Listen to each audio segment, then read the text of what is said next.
Hello, and thanks for joining us. On the programme this evening. The race against time to get Jake the drug he needs to combat a cruel condition.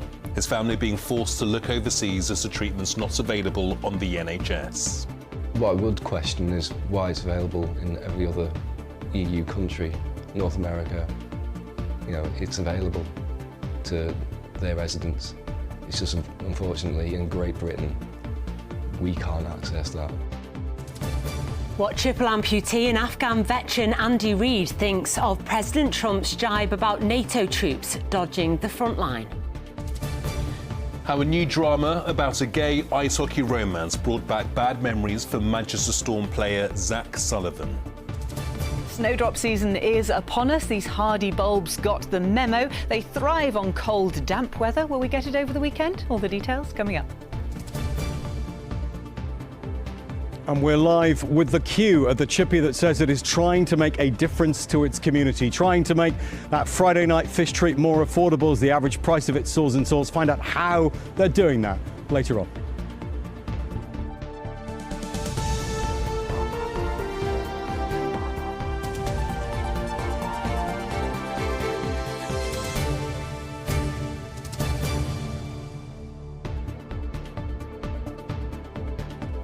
Well, first tonight, a family's desperate race against time to get a teenage boy the drug he needs to combat a deadly illness. Jake McGregor Howe from Liverpool is 16 and has a cruel degenerative condition called Friedreich's ataxia.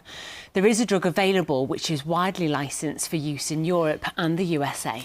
Yeah, it's been shown to slow the symptoms of the condition and even improve them in some cases, but it's not available on the NHS. Well, Jake's family is now trying to raise at least £300,000, so our correspondent Mel Barham has more. When he's sitting, Jake looks fit and healthy, but when he stands, his problems are more obvious. Jake's been diagnosed with a rare neurological condition called Friedreich's ataxia, a degenerative brain disease that affects mobility and balance, speech, and eventually the heart. It's quite hard to walk around and navigate my surroundings. I'm really clumsy. All my friends know me as the clumsy one before I was even diagnosed. And I have brain fog, I can't really focus that well. It's quite difficult, to be honest. He's lost his independence. He can't just go off with his friends on his own, as any 16-year-old would. He can't go to the cinema.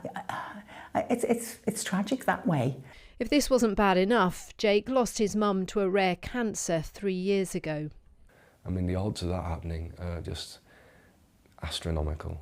Somehow, sort of pull our bootstraps up somehow. It can be quite exhausting to go back to the well, and the well is pretty much empty. But, you know, we must. You know, for Jake, for her, for me. There is a drug that's safe and proven to slow the progression of the disease. But despite mavaloxolone being widely available in America and parts of Europe, it's not available here, leaving the family no choice but to try and raise £300,000 to get the treatment in Germany. There's always an issue of cost with these things. How does that make you feel that this is available elsewhere but not here in the UK? What I would question is why it's available in every other EU country, North America. You know, it's available to their residents. It's just, unfortunately, in Great Britain, we can't access that. So it's depriving all these young people a chance. Without treatment, Jake's likely to end up in a wheelchair, and although this drug isn't a miracle cure, the family say it could significantly slow the progression of the disease.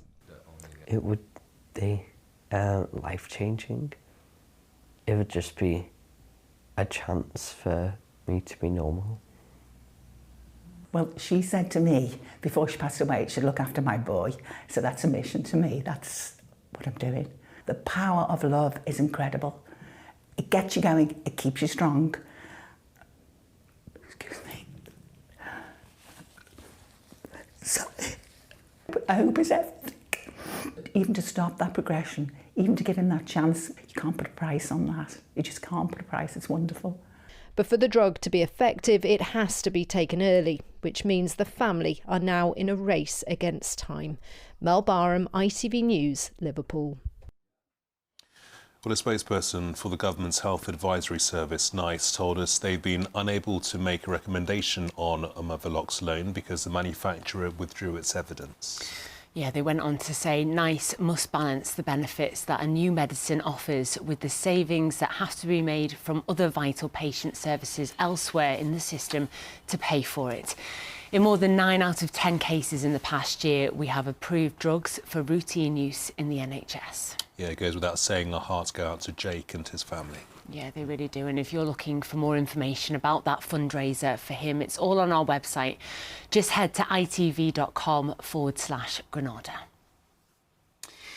Well, next to the Afghan war veteran who's been angered by remarks from President Trump that NATO troops avoided fighting on the front line in the conflict. Andy Reid from St Helens was left a triple amputee after stepping on an improvised landmine in Helmand Province in 2009. He's since set up the Standing Tall Foundation to promote general well-being and been awarded an MBE. He wasn't impressed by the President's comments. Very upsetting and disrespectful for guys like myself who's been injured in that conflict, who are definitely out on the front line. For those who lost loved ones, who pay the ultimate sacrifice, you know, there's mums, dads out there, there's children now whose loved ones didn't come home. I think he should come out and make a formal apology to all British soldiers who were involved in that conflict. Those who, the families, and for guys like myself, you know, because guys like myself who've been injured, I'm pushing myself forward, but there's some guys who are still struggling. And this could give them a massive setback. It could really trigger off some thoughts and feelings of, was it worthwhile? Did I make the right choice to join the military? Did I make the sacrifice for nothing? The trial of an alleged grooming gang has collapsed over concerns about a WhatsApp group set up by jurors. Manchester Minchell Street Crown Court was hearing the case of 6 men accused of sexually abusing 2 schoolgirls in Rochdale in the early 2000s. But defence barristers applied to halt the trial after it emerged jurors had discussed a TV programme on grooming gangs. A retrial will take place in August. A water treatment works at Staveley near Kendal has been found to be a significant source of pollution in the River Kent. That's according to a study by the Clean River Kent campaign. The Environment Agency said it's collaborating with the group and United Utilities to tackle water pollution in the area. The water company says a major upgrade is underway at the site to help improve water quality. Well, in politics, a group of Labour MPs have warned Prime Minister Sir Keir Starmer not to try to prevent Greater Manchester Mayor Andy Burnham returning to Parliament. Meanwhile, the Liverpool City Region Mayor has weighed in on the story. The Gorton and Denton MP, Andrew Gwynn, announced yesterday that he's retiring on medical grounds, a move which could clear the way for the Greater Manchester Mayor to run in a by-election. But Steve Rotherham says Mr Burnham has other things on his mind. Spoke to him last night. To tell you the truth, Andy was more bothered last night about the future of Grealish for Everton than he was for Gwyn in Manchester. So, look, it's something that potentially will happen, but the Labour Party will decide on when it's held and who's able to be a candidate in it. Nothing to do with me. Yeah, and Steve Rotherham there referring to a potentially season-ending injury suffered by Everton's Jack Grealish, and of course we all wish him a really speedy recovery. Next, though, the 11-year-old from Salford, who's designed for specialist electric reading glasses, has won numerous awards. People with dyslexia often find it hard to read unless they use coloured inserts or screens. Yeah, Millie Childs, who has a condition, was also struggling to read off the whiteboards in the classroom when she came up with an idea. She teamed up with 2 young engineers to develop a prototype set of glasses that seems to be working really well. Tim Scott went to meet them. You got this one blue. Blue's helped me because it's more stronger. Yeah. Millie Childs demonstrates the glasses she designed to help people with dyslexia read whiteboards in a classroom. Millie, who has dyslexia, had used different pairs of coloured glasses to help her read, but as she explained, they bring their own problems with them. So these ones, I grew. And then, because like you've got two classes, so they've got one green, one pink, but you've got to carry around. So one of them may break. But if you're able to have these ones, you have to carry all of them around, and then it won't break. And Millie's idea for the glasses won her a national award from Primary Engineer, who worked to engage school children in engineering. Previous award winners include the likes of a shopping trolley for the elderly, a revolving bed that doubles as a bench, and a solar-powered blanket. What do you make of what Millie and the engineers have done? I love it. I absolutely love it. I love the idea that she's come up with something very, very specific. And whilst it looks like a small, quite clunky thing as a prototype, the idea behind it and the research that has gone on behind it is just extraordinary. Millie partnered with Sam and Hassan, two young engineers at Tallis in Cheadle, to turn her idea into reality. They spent 9 months working together, from drawing board to the prototype we see today. It was actually quite enjoyable as well, and I think part of the sort of enjoyment was helping build something which had sort of a lasting impact. I think one of the other main things that really drew us to it was the fact that it does involve young people and it inspires the next generation. Sarah, you must be so proud of what Millie's done. It blew me away. Yeah, really? Honestly, yeah, I was just so proud of just coming up with this idea, and it's been lovely to watch her through it. The glasses could be a real game changer for people with dyslexia, but the design is only at the prototype stage. Millie and the engineers are now hoping someone will step forward with the backing to get the glasses into full mass production. Tim Scott, ITV News, Cheadle. Well done to you, Millie. Very impressive stuff. Now, maybe you're watching us tonight tucking into that famous Friday night treat, a chippy tea. Oh, you're making my tummy rumble. But you're probably thinking, if you are, how much the cost-efficient chips has shot up in recent years, because the average is now around a tenner. So next, we're crossing to a chippy in Lee, where the price has gone up just 50p since 2022. Our correspondent, Rob Smith's there. How do they do it, Rob? Well, I tell you what, come with me to the chippy that looks effectively like it's in someone's front room. That's what it looks like. Everyone is queuing to get into here. This is a chippy that really feels like it's at the heart of its community, having spent the day here, having spoken to people. It's been run by John Robbins for 39 years, and he says that he wants to make a difference in the cost of living crisis. How he's doing that, he's had to cut back on his hours to reduce the costs, particularly energy bills of frying fish and chips. He's also pretty much a one-man band doing it all himself. He's in there tonight, too busy to talk to us live. He actually has got a bit of help tonight from Joanne, but he told me earlier today that he wants to ensure that people in his community, people without an awful lot of money, can actually enjoy that Friday night treat. Why? Because I just charge as little as I can and still make a profit to pay all my bills. Most of the people in these streets are either unemployed, pensioners or minimum wage, so if it helps them have a decent meal, that's all the better, isn't it? And, you know, and I can make some money off them, and they can afford to have fish and chips that they maybe couldn't have done. And what kind of connection do you have with people? Because it seems like they all know you, you know them. I know what they have. I don't know all their names probably, apart from the ones that have been in a long time. But I know when here comes pudding, chips and gravy or whatever. What's it like seeing the queue out the door and down the street? Daunting. Because I know I've daunting. Yeah. Well, I know. The only thing that's bad about it is a few of my old age pensioners with ladies that are on sticks have come to the corner now, see that, and they can't stand there for 15-20 minutes. So I'm trying to work out something like, see if my mum can deliver to them. But she's nearly as old as they are. How old's your mum? 85. How long do you think you'll carry on doing this? As long as I can, I think. I'd be bored if I didn't have it to do. Now, he gave up a career in medicine to do this. Just think about that. It's a remarkable story. There are, of course, other chippies where the cost is less than the average. That's how averages work. But speaking to people here today, they feel like this makes a difference. The good thing about John is it's not just his cheap prices, he's very approachable. He'll always put a hand out to help the community. People are on low wages and like benefits, dare I say it. So I suppose it's helping them massively. I think it's belting. We've been here, 50 years, and we've always come round to it, so he's really good, and he helps, and he always picks a big fish out for me. Everybody wants the big fish, don't they? Plenty more people here, I'm sure, will want that too.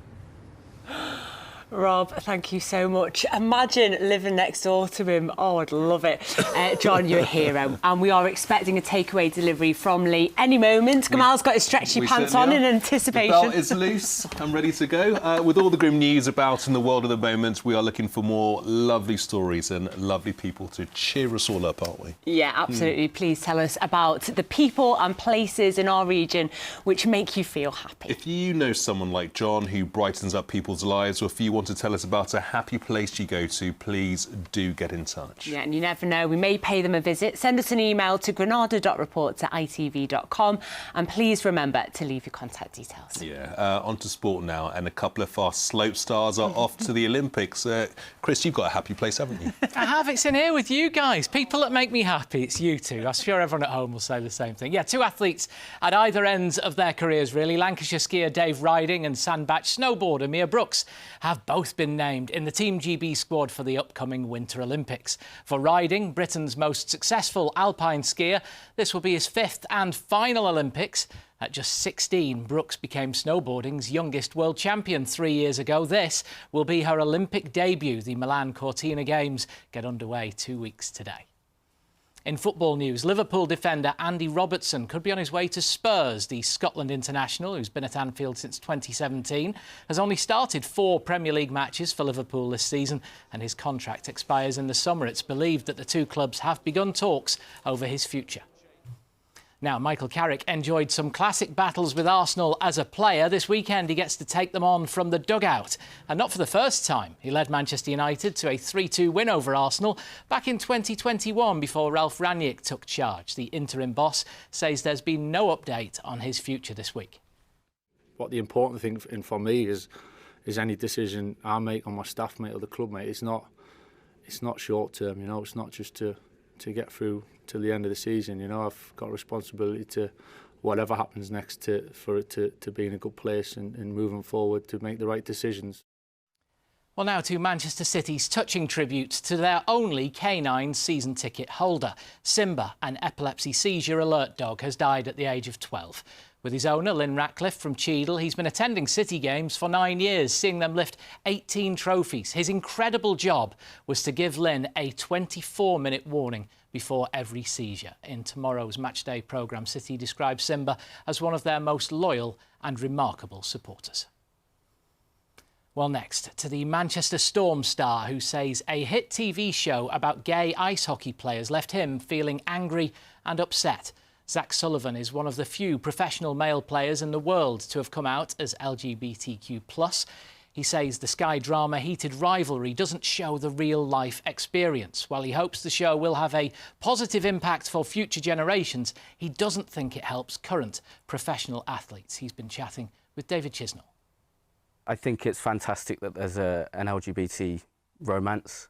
I also think it's great that it's shown in a positive light, you know, that they're happy. But on the flip side of that, you know, it's just shown the positive side of this romance. I think that's maybe a little bit damaging in a way that it doesn't show what the real life experience is. I understand it's a fictional show. I understand it's not a real life documentary or anything like that. But there's just some things that I didn't necessarily agree with, or some things that made me angry or upset while I was watching it. And it's brought up a lot of things that I thought I had dealt with 6 years ago. Do you think this programme will encourage those, if there are people out there in sports who are probably hiding their sexuality? Do you think after this show it may encourage them to come out?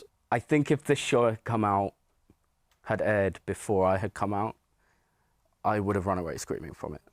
I think it would show any LGBT athlete, male athlete that came out, that you will be put under the spotlight. I don't think it will help current professional male athletes, but I do genuinely hope that it will help the next generation of athletes coming through. I didn't have this kind of a show growing up. The next generation of athletes will have this kind of a show growing up, and I think that's hugely positive. Why do you think there is still that stigma around sexuality, particularly in male sports as well? I think male sports struggle with it more, especially the more physical sports, trying to be the strongest, fastest, most masculine man you can be. And I just think that the stereotype of a gay man is a more feminine man.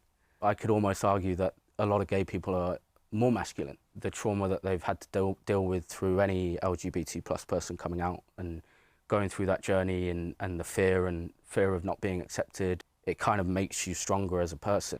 Well, tell us about your decision as well to reveal your sexuality, because it was 6 years ago, wasn't it, now that you came out and you said you were bisexual publicly, went public with it. What was that reaction like then? The overwhelming reaction was 99.9% positive. There have been some incidents of homophobic behaviour and language towards me, not on the rink per se, more in the sphere of social media. I genuinely don't believe hockey players are homophobic, but we are taught from a young age to suck it up, man up, and never talk about your feelings. So you're telling someone to man up the whole time. The worst possible thing you could be is a woman or gay. Going back to the stereotypes of gay men being feminine. I was probably the most homophobic person in the dressing room before I came out, because it was a way of hiding my true sexuality. If I'm the most homophobic, people aren't going to expect that I'm bisexual. Big weekend for the club as well. It's the annual Pride game, and you've got the jersey that you guys... You always wear a special jersey, don't you, for the game? And this is what this year's one is as well. Yeah. You've got to put it on for us now, aren't you? Here we go. Well, pop it on for us. There we go. But just explain to us as well, I mean, just how important is it? Yeah, I think it's massively important. I think you're showing the LGBT plus community that they are welcome. Sports is an entertainment business. It's about putting the best product you can on the playing surface, and nowhere in that conversation should sexuality be a part of it. My dream is that LGBT plus athletes don't come out because they don't have to. Obviously that's a long way off, and I understand why that's a long way off. I do think we've made massive strides in the right direction. Hopefully we continue to make strides in that direction. Yeah, absolutely. Fingers crossed. Thanks so much for coming and talking to us today. Good luck this weekend and good luck for the future as well. Thank you. Yeah, well said, Zach. There's plenty more of that interview on our website. That's itv.com/Granada. But that's it from me. Lovely. Thanks so much, Chris. Now, to a man who just can't seem to do anything wrong. Not you. Yeah, definitely not me. We're talking about Harry Styles. Since appearing on The X Factor 16 years ago, he's won Brits, Grammys, Ivor Novellas and lots more, and he's been in 4 films. Well, now he's got a new album out and a world tour not far off. Our entertainment correspondent Caroline Whitmore went to Holmes Chapel near Stockport, where it all began. I'm Harry Styles. Okay. Baby, you light up my world like nobody else all of the time. And it all started here. Harry's hometown was Holmes Chapel in Cheshire. So Harry came here to Holmes Chapel Comprehensive School. How proud are you of him? I'm proud of everything Harry is, but he's like, when he came to school here, he was always polite, he's always chatty, he's acting, a global performer now, and it seems awesome that he's gone from that little boy in year 7 to what he is now. Mostly I'm proud of his ability to reinvent himself. Watermelon sugar high. He's still very much a part of the village, isn't he? 100%. You know, if you talk about community and belonging, and Harry's one of those people that really personifies it. Today, brand new single has dropped, Aperture, from his 4th studio album, Kiss All the Time, Disco Occasionally. Have you heard it? I heard the song this morning, and it's such a good thing to see him back connecting again. It's always been like a real celebration song for me, this, and a big driver of kind of the want to be back in rooms full of people. Very excited to be putting it out first and it be the first thing that people hear. I'm proud of being able to be part of his life just for that little time, as we all are at this amazing school, and a good thing for the community too. Yeah, it's great. It brings a little bit of extra business into the community. Obviously Mandeville's where he used to work often, gets people going into there for that reason. Well, I think it's good for the village. He's well known. It's excellent. We get lots of people from all over the world. And of course, Graham at the station's done a superb job. It's lovely to see young girls and boys from all over. Have you heard his new single that dropped at midnight? I shouldn't really say dropped, I'm too old. I like folk music myself. Yes, very catchy. And you've heard it on the radio, haven't you? I have, yeah, called Aperture.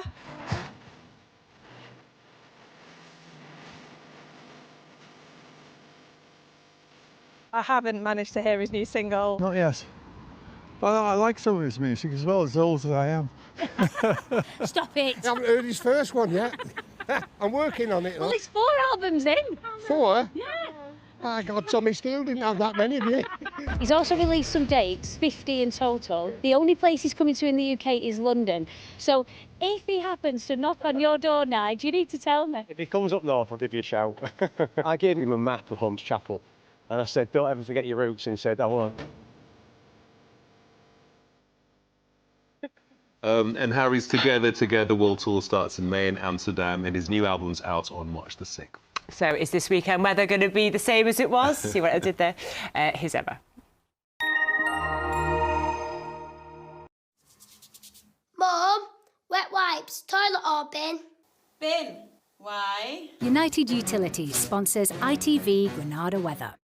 Hello there. Well, very windy across the Isle of Man today. Some big waves at the coast, and that continues overnight tonight. Gusts of 50 miles an hour. Elsewhere, breezy and looking very mixed as we head into the weekend. Generally, low pressure is in charge, and the cold plunge of air across the United States is directly impacting us. It's resulting in a stronger, straighter jet stream, and so we're right in the firing line for quite a few low pressure systems. There is some winteriness in the forecast for the start of next week, but low confidence over that. It may just be at higher levels, and equally, there's a question mark over this low pressure system, which is pushing a bit further northwards over the next 24 hours. That's Storm Ingrid, named by the Portuguese Met Office. But tomorrow's looking better than we thought it was going to be yesterday. Certainly Saturday is the better day of the weekend.